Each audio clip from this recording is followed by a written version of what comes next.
Ahora vamos a hablar de la tiroides. Estamos bajando, ¿no es cierto? Ahora ya nos salimos de la cabeza, donde están estas dos glándulas que acabamos de ver, ¿no es cierto? Muy relacionada con tálamo e hipotálamo, ¿no es cierto?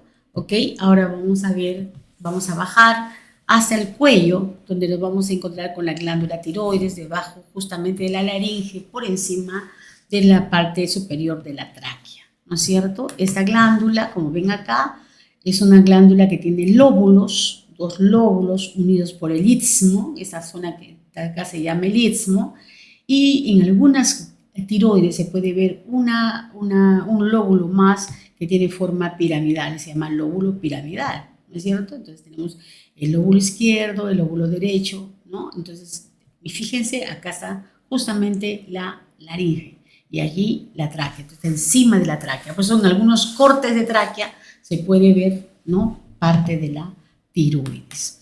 Esta glándula, ¿no es cierto?, en la parte posterior, porque está abrazando la tráquea, ¿ok?, tenemos las paratiroides. Estas dos son las superiores y estas dos de aquí, estos cuerpos que ven de color gris, ¿no es cierto?, van a ser las paratiroides inferiores. ¿Ok? Entonces, si cortamos histológicamente una glándula tiroides, vamos a encontrar que tiene una cápsula formada por tejido conectivo denso, ¿no es cierto?, y que luego se invagina y forma trabéculas, ¿no?, para formar los famosos lobulillos. Y los lobulillos, miren acá, fíjense, todo este es tejido conectivo laxo, ¿no? Este es tejido conectivo laxo, acá es tejido conectivo denso, ¿no? ¿Ok? Y aquí se ven los vasos sanguíneos, definitivamente arterias, venas, todo lo que está irrigando, porque recuerden que es una glándula endócrina que necesita del sistema circulatorio para poder llegar a las señales y también pueda producir y salir la secreción, ¿no es cierto? Y aquí miren ustedes, ¿no?, esta formación que ustedes ven acá, todas estas, cada una de estas, que se ven de diferentes tamaños, ¿no es cierto?, son los folículos tiroideos. Entonces, los folículos tiroideos es la unidad estructural y funcional de la glándula tiroides. La tiroides tiene lobulillos, primero tiene folículos tiroideos, lobulillos y lóbulos, ¿no es cierto? ¿Ok? Entonces, acá vemos parte de ese lobulillo con varios folículos tiroideos. Estos folículos tiroideos están formados por células foliculares, que se ven aquí, ¿no es cierto? Células foliculares o células llamadas tirocitos, se llaman tirocitos o células foliculares, que forman un epitelio. Esto es un epitelio, o sea, recuerden ustedes, las glándulas son epitelio, ¿no es cierto? Epitelio glandular. Y por lo tanto, cuando la glándula, como en este caso, por ejemplo, está llena de ese material coloide, que es la secreción de estas glándulas, las células se aplanan. Pero cuando están en pleno funcionamiento, ¿no?, como aquí, por ejemplo, se ven cúbicas, ¿ve? Entonces, en realidad el folículo está rodeado por células foliculares que forman un epitelio cúbico simple. Pero cuando la glándula está repleta de tiroglobulina, que es este coloide que vemos en el centro, ¿ok?, las células foliculares se pueden ver aplanadas, como se ve en esta fotografía. ¿Ok? ¿Sí? Es simplemente por la presión que está haciendo el coloide. Entonces, aquí en esta fotografía, miren ustedes, ¿no es cierto?, estamos viendo todos los folículos que están en diferentes tamaños, miren, unos más llenos, otros más pequeños, otros como que están llenándose. Todo sería esto el lóbulo, ¿no es cierto? ¿Ok? Todo sería un lóbulo y seguro por aquí podríamos encontrar el lobulillo, ¿no es cierto? Prácticamente tejido conectivo que entra formando los septos, ¿no? Y el parénquima es muy celular, entonces se atiende muy poco estroma. Siempre estas glándulas, ¿no es cierto?, van a tener tejido conectivo laxo entre ellas, ¿no es cierto?, con fibras reticulares. Ahora, eso que vemos acá es la paratiroides, ¿no? Esta es la paratiroides y esta es la tiroides, que está justamente dividida o separada por tejido conectivo. No están, o sea, no forman una entidad, sino que están separadas, cada una por su cápsula. ¿Ok?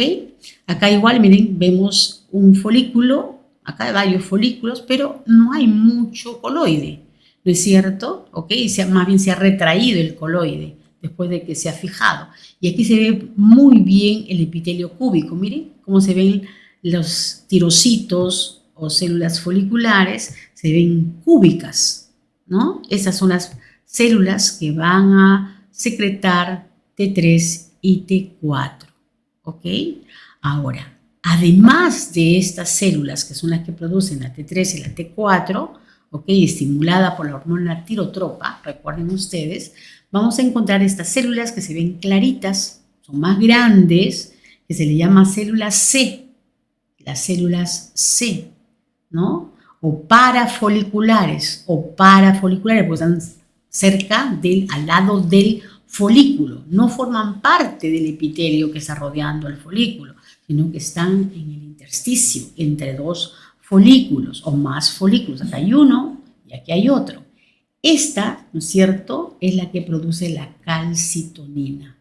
Recuerdan ustedes, ¿no es cierto?, que la calcitonina es una hormona que va a regular la concentración de calcio en la sangre, disminuye la concentración de calcio en la sangre, ¿no? Entonces esta hormona tendrá que ver, ¿no es cierto?, con la formación de hueso, o sea, el calcio irá a formar los huesos y por eso disminuye en la sangre, ¿ok?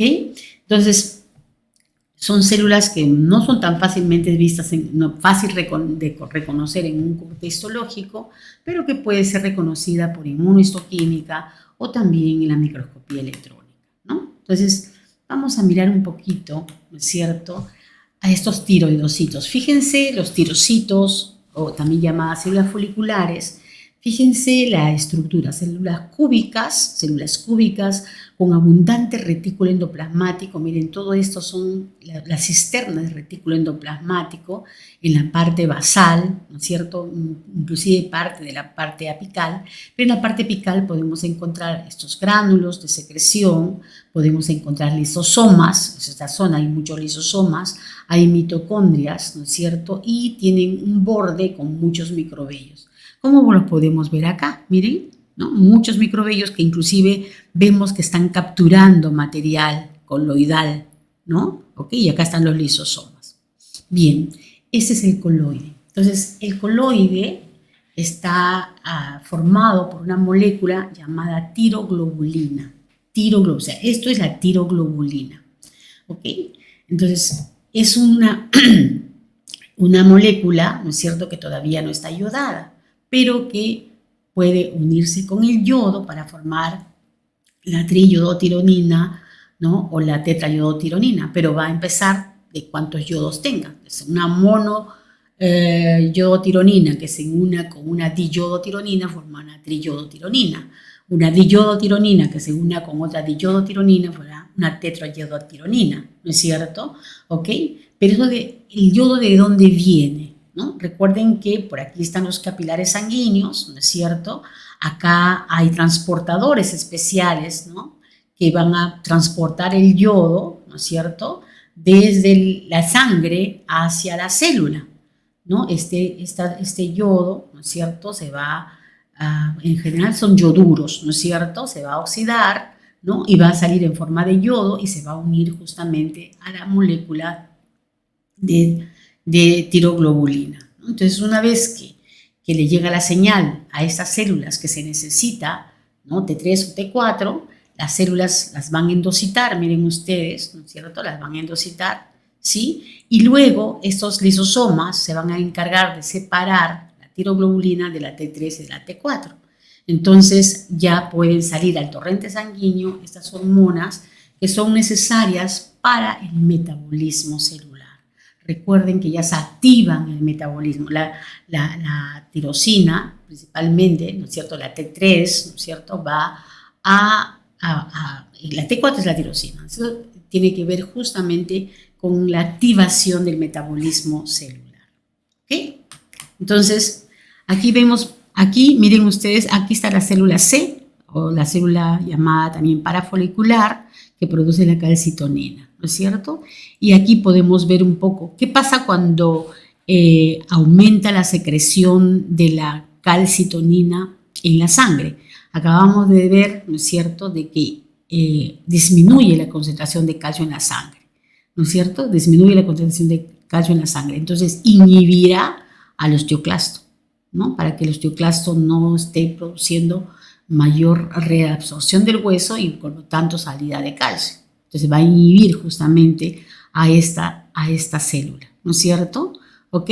En cambio, sucederá todo lo contrario cuando se da reabsorción del hueso, que este osteoclasto está muy activo y eso hace que aumente la concentración de calcio en la sangre.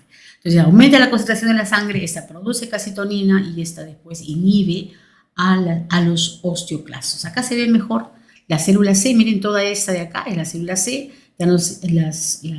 la hormona, la calcitonina dentro de estos granos, ¿no es cierto?, que secreta justamente el retículo endoplasmático y el aparato de Golgi de esta célula, ¿ok?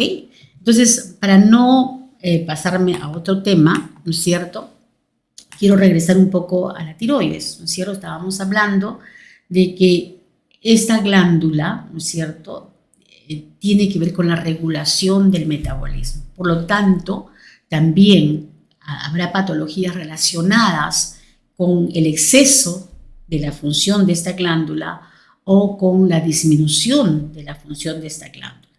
Entonces, cuando hay hipotiroidismo es porque baja la producción de hormonas por esta glándula, el hipotiroidismo, y al revés, cuando hay una secreción mayor, estaremos frente a un hipertiroidismo. Ambas son cuadros patológicos, ¿no?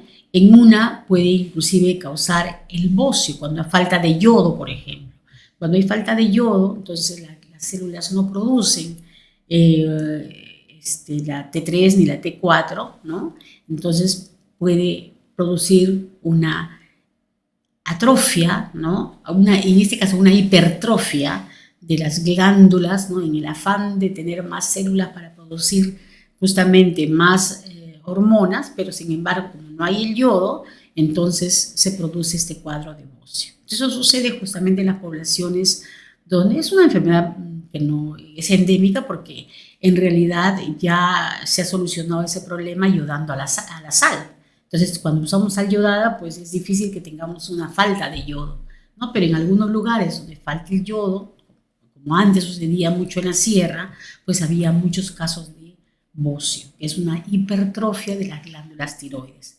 Pero definitivamente también, o sea, puede disminuir la función de esta glándula cuando los receptores de la FSH, por ejemplo, no funcionan adecuadamente. Entonces, por más FSH que le llegue, las células, esas células foliculares no pueden sintetizar la hormona o las hormonas, ¿no es cierto? Entonces, sube la FSH, pero no hay una buena producción de tirosina, ¿no es cierto? ¿Ok?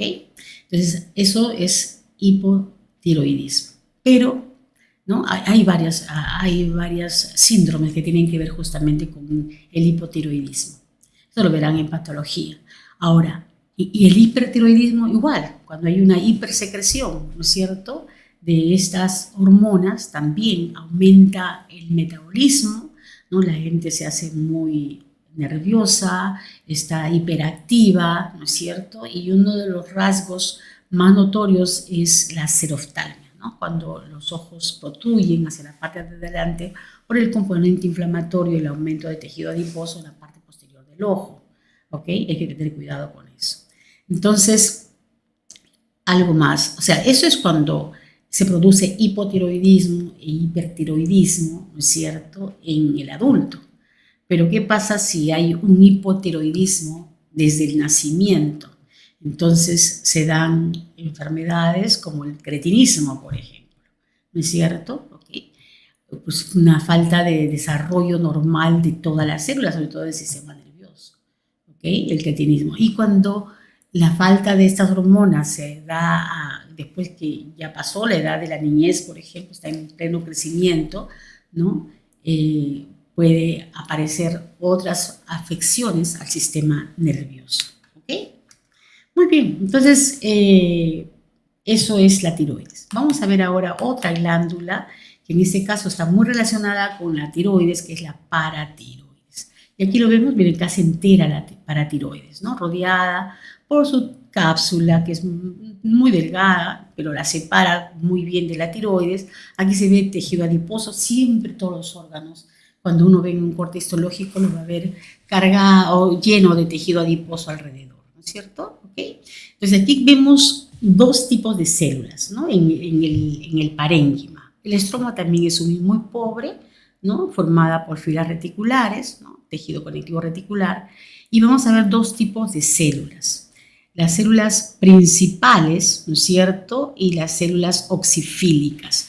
En esta fotografía como que no se notan muy bien las oxifílicas porque se ven estas moraditas aquí que son las principales y estas que de repente se ven un poquito más grandes son las oxifílicas. Oxifílicas, acá, estas de acá también son las oxifílicas.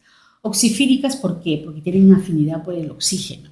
¿Y por qué tienen afinidad por el oxígeno? Porque tienen gran cantidad de mitocondrias y por eso es que se ven eosinófilas.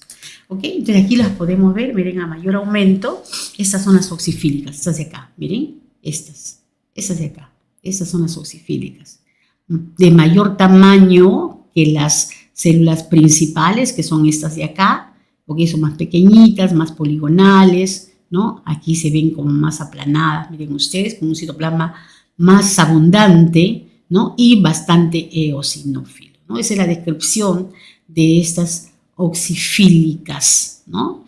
Y estas que son medias cúbicas, ¿no es cierto? ¿Ok? Más pequeñas, con menor cantidad de citoplasma medio basófilo, un núcleo central, esas van a ser justamente las células principales. Entonces, ¿qué produce la paratiroides? La paratiroides va a producir una hormona llamada paratormona, ¿no? Viene de paratiroides. ¿Y qué hace la paratormona o PTH?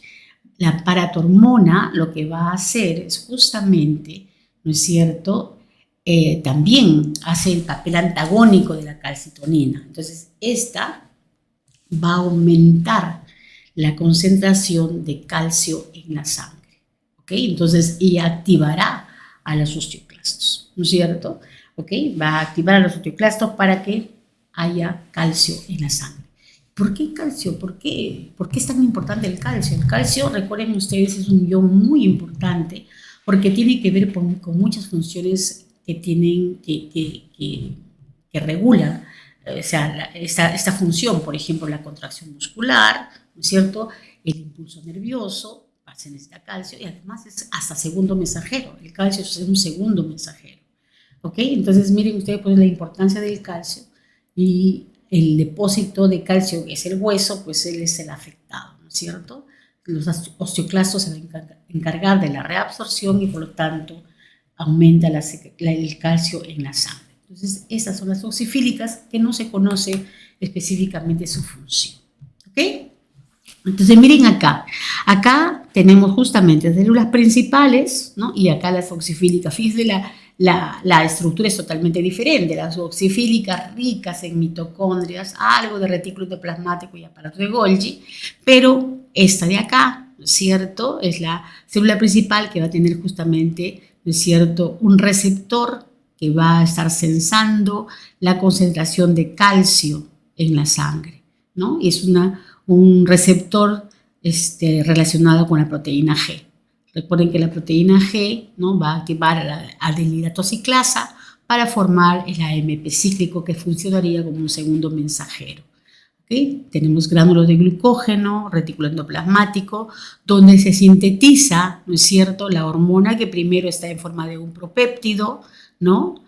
Y luego, recién, ¿no?, en el aparato de Golgi terminará, ¿no?, de sintetizarse, perdiendo parte del péptido. Miren, ustedes salen grande, está más grande, ¿no? Tenemos el prepéptido, después el propéptido, que está en el N-terminal, ¿no?, en el amino terminal, y luego, miren ustedes, esa parte de acá es la que es la hormona, ¿no es cierto?